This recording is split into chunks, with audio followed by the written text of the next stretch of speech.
everyone. It's so good to have you today, and welcome to Recovery in Action.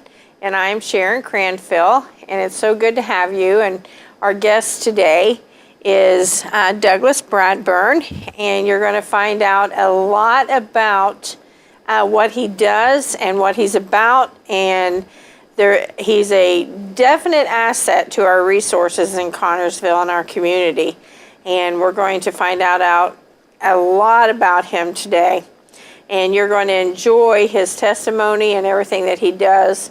And before we get started, I would like to open up with community meetings. I want everyone to know that there is help and hope out there. And on Monday evenings, we have Better Days, and they serve a meal from 5 to 6, and the meeting is from 6 to 7:30. And they consider it an NA meeting, but it is faith-based, and they're doing an actual class on addiction right now, and they just started, I believe, this past Monday evening. So anyone that's interested in that, it's at the Community Faith Builders Community School there behind Grandview School. And it's a great resource for you if you're looking for meetings to go to, or just information and inspiration from other people that are in recovery. And then on Tuesday evenings, we have at 6:30 p.m. Brianna's Hope, and that's at Crosspoint Biker Church. And Charmin Gabbard usually is the one that leads that group. And I believe they serve a meal also. So if you're interested in going to that, and that is an NA group also. And then on Wednesday evening from 5 to 6:30 at Community Corrections, they do anger management and a class called Living in Balance. And you can contact Community Corrections and set up a time that you can meet with them and maybe get into those classes. And they're great classes for anyone that is struggling. And on Thursday nights, we have an AA meeting at 7:30, and that's at the Parish House, and that's on the corner of 6th and Eastern. So if you're interested in going to AA, that's a great place to go. On Friday evenings, it's at the Parish House also, and that's an NA group, and it starts at 7:30 also.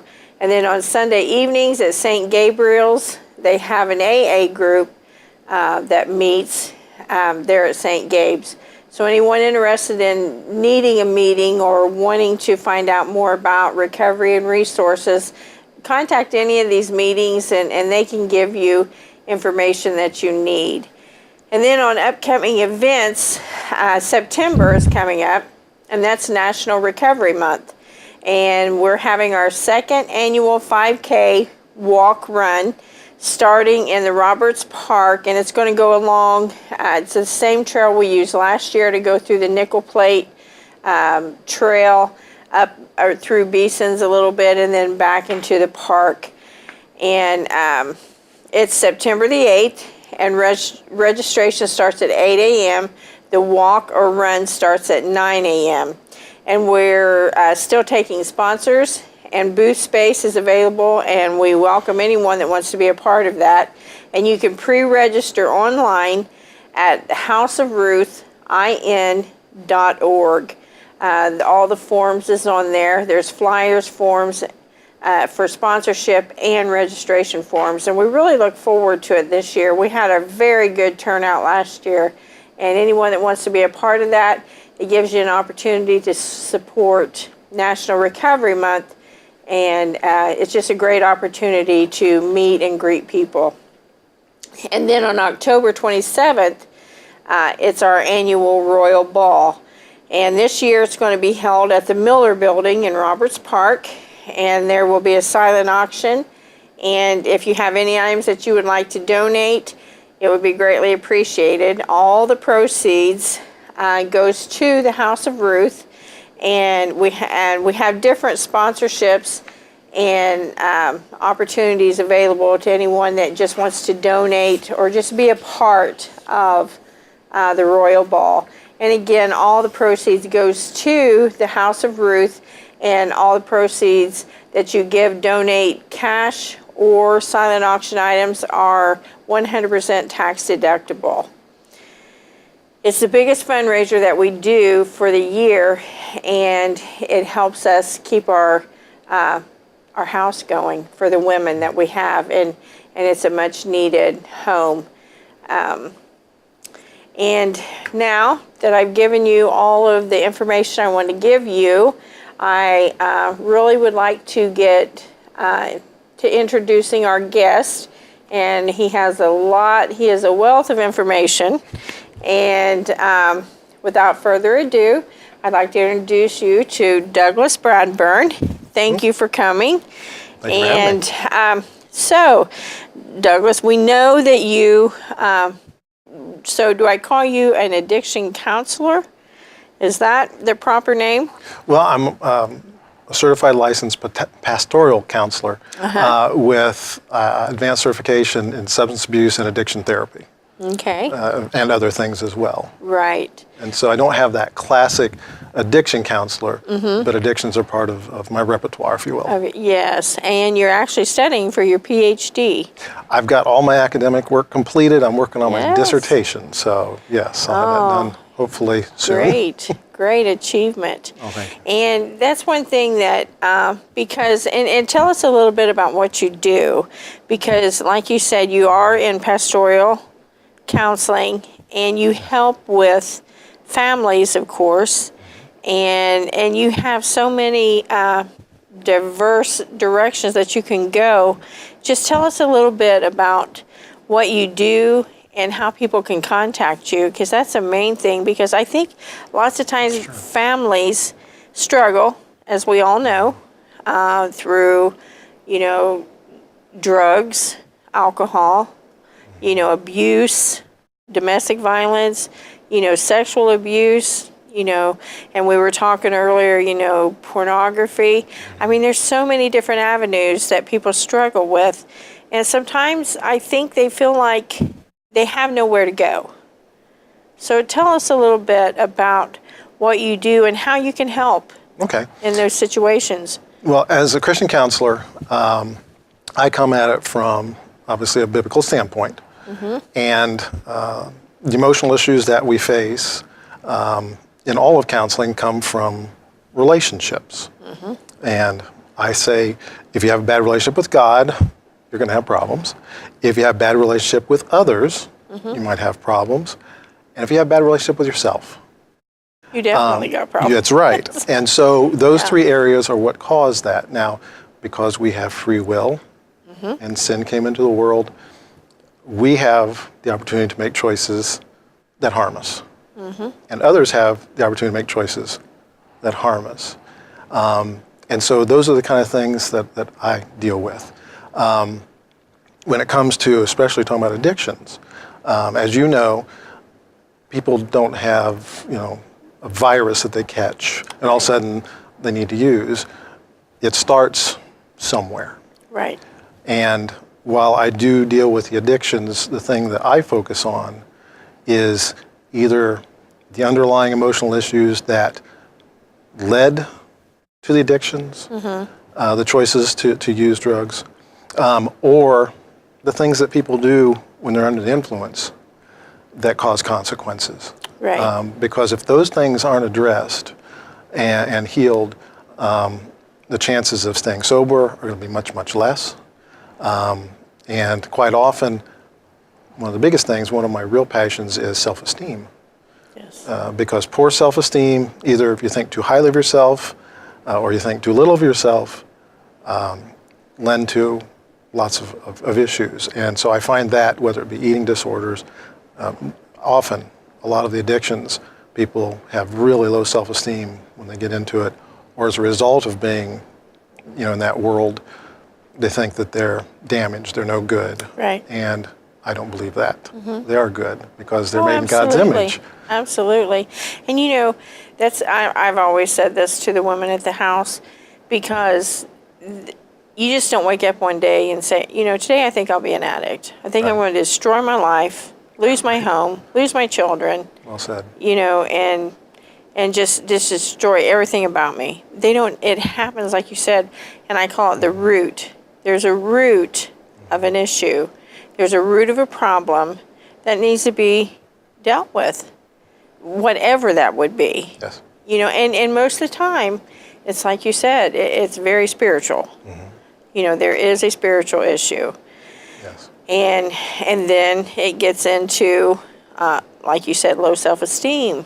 Sometimes that high self-esteem is that entitlement issue, where, I deserve. Well, those issues have to be dealt with because there's a reason that you do that.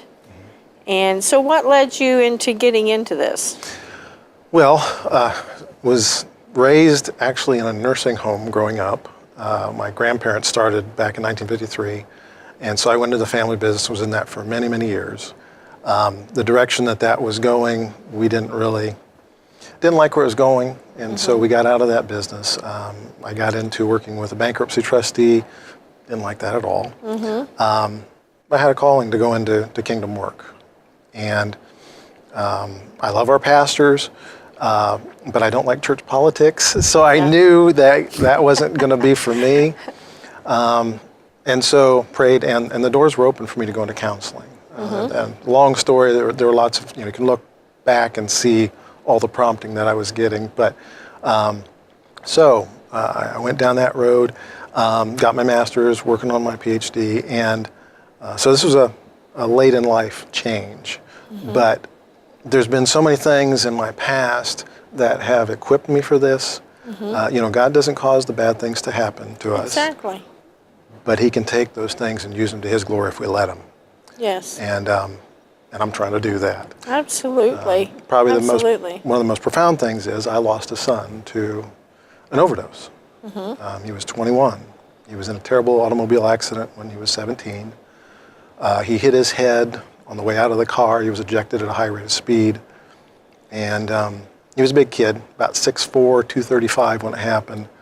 And he had a complete personality change. He developed an anxiety disorder. And within a few months, he was down to 120 pounds. Oh, wow. And this was all from the wreck. Yes. And the doctor was panicking. He tried several things, and so we finally put him on Xanax. And he got addicted to Xanax and the painkillers. And for the next 4 years, he battled that addiction until we lost him. He was near death several times. Again, God didn't cause that to happen. But in the short time I've been practicing, I've been able to not only witness and minister to addicts, but also families of addicts, because they're in a unique position. There's a lot of resources for the addicts. There's not a lot for the families. Right. And they go through incredible things. Oh, yeah. It's not just the addict that suffers. Absolutely. I mean, if you have children, if you have, the moms, the dads, everyone, and I know that from experience, I mean, the entire family, it affects everyone. Oh, yeah. It's like throwing a hand grenade in the family system and blowing it up. And the families, they go through anger, shame, and loss. People don't understand, the person you knew and loved really isn't there anymore. It's not them anymore. No, and so you go through that loss on a daily basis. They betray you, and it's just, there's a lot of things, a lot of openings for bad things to happen. And so I really enjoy when I'm able to minister to those families and help them heal through that. Plus then, having lost a child, dealing with that special kind of hurt really helps in the area of grief counseling and loss. But there's several other things that have happened in my life that prepared me for this. To have empathy and a real desire to help people feel the joy that God intends for them. Absolutely. Absolutely. And that's one thing that I've always found, no matter what, whether your child is alive or you have lost a child, there is that grief and the guilt. I deal with so many parents and what did I do wrong? What did I...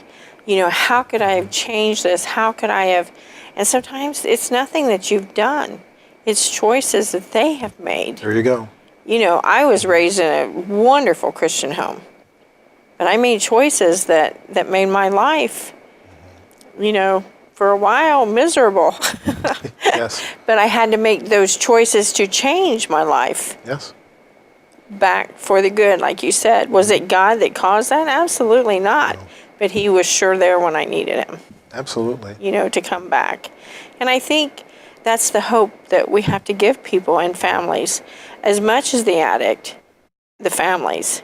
Because the families, there was a study that we did one time, and it was about, how do you help people? And there's actually, there's a lady that I know that is getting ready to start a group for families, and we're working on it because she has a daughter in addiction. She has suffered, and like you were saying, the person in addiction, sometimes they will rob, Oh, yeah. they will lie. And rob from the family, too. The family, yeah, that's what I'm saying. I mean, the very family members that love them, and that I've watched the parents just cry. What in the world have I ever done? It's nothing you've done.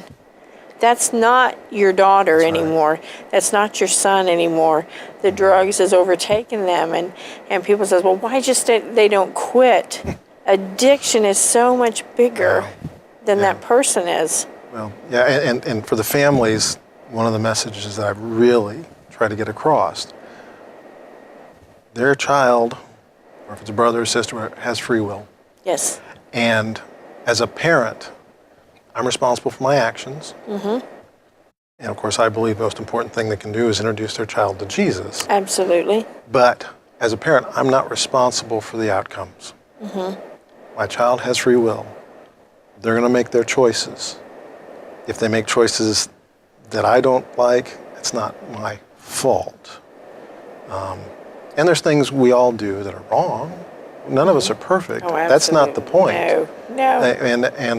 And the enemy wants to tell us that we've got to be perfect. If we're not, then we're a failure, and that's not true at all. And so working with the families and the parents especially, to get them to understand that that's not the stick they should be measuring themselves against. Right. They need to love their children, and of course the whole question of enabling and all that kind of stuff gets really complicated sometimes because as a mom, you just want to take care of your child. Well, that's in you. That's the nurturing. And the addicts know that. Oh, yeah. And they use that against you. I know in my own case with my son, he was really hard on his mother because he would threaten to kill himself if she didn't either look the other way or actually help him buy the substances. And it was a very powerful weapon playing on her heart. And that's just so difficult. And that's why it kind of destroys, like you said, the guilt. Yeah. Because she knew she wasn't supposed to be doing that, but she didn't want to be the one who caused his death. Something to happen. That's right. Yeah. That's right. It's just awful. I think you overcompensate. Yes. Well, if I do this, he'll do this. Or if I say this, yes, he'll respond this way. And 9 times out of 10, it never is that way. It's what we want it to be, but it doesn't happen that way because, like you said, it's their choice. At first it's their choice, but then after addiction happens, it's not their choice anymore. They're ran by the drug. Right. Well, they choose to use until they get to the point where they can't choose not to. They can't choose not to because their body and their mind is telling them they have to. That's right. It's a sad experience. It really is. But there's hope. Oh. That's Absolutely. That's my biggest thing, because I don't want to, say, well, this is just something we can never conquer. I do not believe that. I would not be sitting here. I would not have the House of Ruth if I thought everyone had to stay that way. They do not. Oh, amen. You've seen many successes. Yes. Not all of them are successes. I know that. Right. But yeah, there's always hope. Yeah. There's always Plant that opportunity. Seed. That's right. You never know what seed, when you plant, is going to take root and grow. Absolutely. So where's your office? Where can people contact you? How do you want people to contact you? Okay. Well, my office here in town is at the New Heights Christian Church. Again, that was God's doing. They welcomed me with open arms and really good folks there. Ryan Phelps, the senior minister, when I was going around visiting people, he asked me, because I have an office in Newcastle, it's where I started. And so I was visiting people in this area, and he said, have you ever thought about opening a second office? I said, well, someday when things, and he goes, no, you're not listening to me. Would you like to have an office here? And so I accepted that and started working. If anybody wants to find out about me, more about me, Hope Pastoral Counseling is the name of my company. So Hope is big with me too. Yes. And so hopepastoralcounseling.com. Go on there, you can learn more about me. It has a phone number, that's the best way, 317-995-1211. And we just talk and go from there. Yeah. And I have a sliding scale. This is a ministry. Money's not the most important thing. But in my brief exposure, just started in October here, Connorsville is an awesome town. I think so. Oh, it's got, well, yeah, it's got its challenges without a doubt. But the people that I've come in contact with, by and large, just tremendous. And of course, what I really enjoy is there's lots of churches here. Yes. And it's a God-friendly community. And so when you got that going for you, there's always a lot of hope. Oh, yeah. But yeah, good people.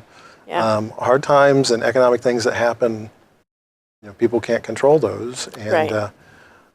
But I'm optimistic, and I'm hearing a lot of other people optimistic for better days for Connorsville, the future building and opportunities, and things like the House of Ruth. Really, I think are very good evidence of that. That people like yourself who care about people and put in the time and the efforts to make positive things happen. So I want to thank you for what you're doing. Thank you. That's awesome. Thank you. And it's people working together. Yes. I always tell, no one can do this on their own.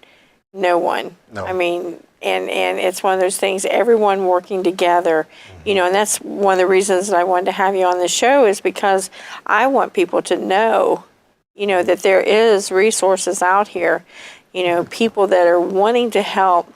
And like we said, it's not just addiction. I mean, you have a whole realm of, different topics that you can counsel people with. We were talking about that. What is some of the different areas that you will you'll consider seeing people? Well, of course, all counselors pretty much have to do marriage counseling. Of course. And so that's a biggie. Yes, it is. Yeah. So I do a lot of that, of course. But then we talk about self-esteem, and that there's so many things that fall under that heading. And when we talk about addictions, it's not just substances. Right. We can be addicted to pretty much anything. And you talked about pornography, but whether it's gambling, spending, I mean, there's just anything that, well, the whole, we won't get the whole addiction. Cell phones. They're even talking about that cell phones is more addictive than heroin. Yes. And I was astounded. Yeah, well, and shopping and hoarding actually has self-esteem issues at the bottom of it and all that. And so I deal with that. I deal with a lot of abuse. It's like domestic or sexual or both? Both. The statistics in sexual abuse, and not just amongst women now, is staggering. And the messages that sends to the person being abused are lies, and they can cause real serious issues. Of course, domestic abuse is another big one, and that can be a very serious topic to work with too. But the whole gamut, I work with people 13 and over. On some emergency cases, I've worked with younger ones. But in particular, one of the areas I've been surprised by statistically, I've had a lot more people who are dealing with suicide, suicidal thoughts, or had attempted suicide than I'm supposed to statistically see. Right. So do you find that in younger people, or is that? It's across the board. Oh, really? Younger people, there's some, and I've got all kinds of stories, but also, and you might understand this, when people, we call them transition stages, one of the transition stages, retirement, and especially in men, define themselves by what you do. The first thing we're asked, what do you do? And when you no longer do that, you kind of lose your identity. And so I've actually had several who are kind of thinking, I shouldn't be here, just because their identity from their job is no longer there. And so dealing with that. I never really thought about that. Yeah, any transition phase can cause us problems. And the young people I'm getting, a lot of them are just, the society today tells us it's hopeless. Our news is nothing but bad. Oh, yeah. And so they get this idea that, well, there's no point. There's no future for me. The world's falling apart. And it really affects them. And Scares them. it scares them. Yeah. And so those kind of things, I get a lot more than I expected as well. Yeah. It makes sense, though. I know my grandkids when they're at the house, because me and my husband watch the news, and stuff, mainly for the weather, because he works outside. And, but, you have to go through all the others rigmarole to hear the weather. And my grandkids, I mean, they'll just nestle up to me, and they're like, Grandma, do we have to watch this? So I know Absolutely. kids, it does. It affects them. It affects me. Of course it does. Because you hear all the stuff about the guns and stuff, and it's like, wow, there's other stuff that's going on. That's not, and I think we get consumed in thinking, and no wonder that the younger kids do, we get consumed thinking everything is bad, and it isn't. Everything I think isn't. I have the answers, though, because one of the things also I deal a lot with is questions of faith. How is someone's walk with God, spiritual issues, and so we talk about those people who may be doubting or questioning or wondering, and that comes up in grief an awful lot. Why did God let this happen? Yeah. Those kind of questions. People who have lost their jobs. There's just, you name it. Sin causes damage, and my goal is to reconnect people to God. And so when I'm doing my job right, I'm cooperating with the Holy Spirit. Let Him do the heavy lifting. He's good at it. And give Him the glory. Yeah. And while I not every, like you said, everything's not a success story, I see an awful lot. And that there's a dear elder at church who worries about me. He says, you hear nothing but sad stuff every day. I don't know how you can do that. And after he told me that, I said, well, something happened, and it was just the day before. There was a couple that was living apart, 2 separate houses, restraining orders, terrible. I said, that day I discharged them. They walked out hand in hand to the same house. Oh.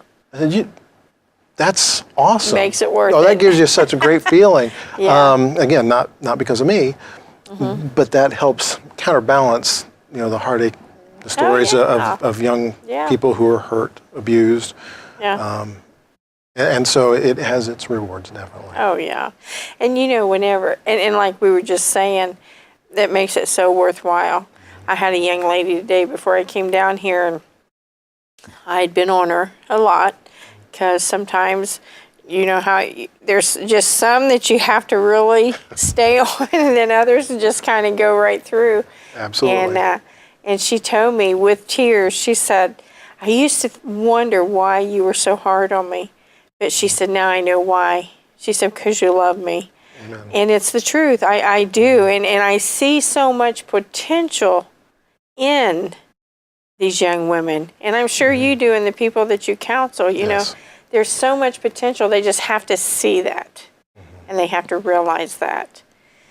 And I want to thank you so much for coming here. Today. And I just want everyone to realize that there is hope. And Douglas Bradburn is here. He's in our community, willing to help with families, willing to help in marriage, in every aspect, in anything that you need. And just give him a call and use him, to his abilities, and you won't regret it. So we just thank you for joining in today, and we thank you for tuning, and God bless you.